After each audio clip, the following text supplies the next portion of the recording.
নতুন চাকরির জন্য সৌম্য একটি পিজিতে উঠেছিল। প্রথম রাতেই ঠিক রাত 12:17 দরজায় 3বার টোকা পড়ল। ঠক ঠক ঠক।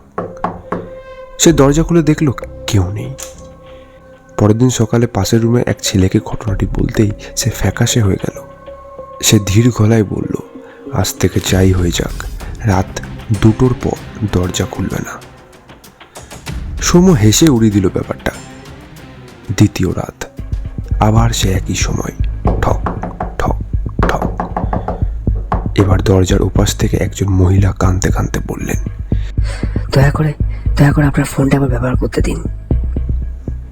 সৌম্য দরজা খুলতেই যাচ্ছিল, ঠিক তখনই তার রুমমেট হাত চেপে ধরে বলল তার, চুপ, কোনো শব্দ করো না। 5 মিনিট পর সব শান্ত। পরের দিন তারা করিডোরের সিসিটিভি দেখল। ভিডিওতে দেখা যাচ্ছে রাত 12:17 কেউ দরজা ঠকঠক করেইনি, বরং সৌম্য নিজেই ঘুম থেকে উঠে দরজার বাইরে দাঁড়িয়ে 3বার নক করেছিল।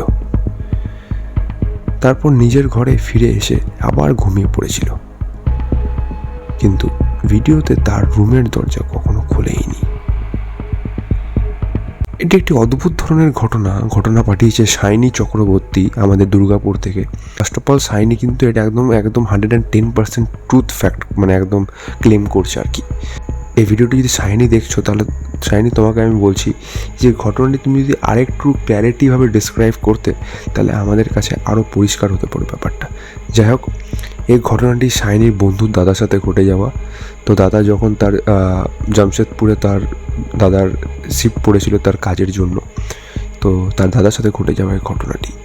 তো আশা করি আজকের এই হরর টকিজের প্রত্যেকটা ভিউয়ার্সের আজকের এই ঘটনাটি ভালো লেগেছে। ভালো লাগলে please like, share and subscribe করতে ভুলো না। দেখা হচ্ছে হরর টকিজের পরবর্তী নম্বর এপিসোডে। আর হ্যাঁ, হরর টকিজে সবাই ঘটনা পাঠাও। হরর টকিজের ঘটনা পাঠাতে গেলে কী করতে হবে, মেল করতে হবে হরর টকিজ মেল ইনবক্সে, দ্যাট ইজ horrortalkies008@gmail.com।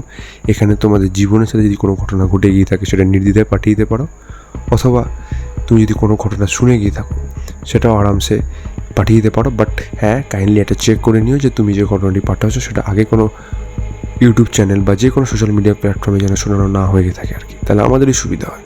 দেখা হচ্ছে হরর টকিজের পরবর্তী নম্বর এপিসোডে ঠিক পরের রবিবার ঠিক রাত 11টায়। শুনতে ভুলো না হরর টকিজ।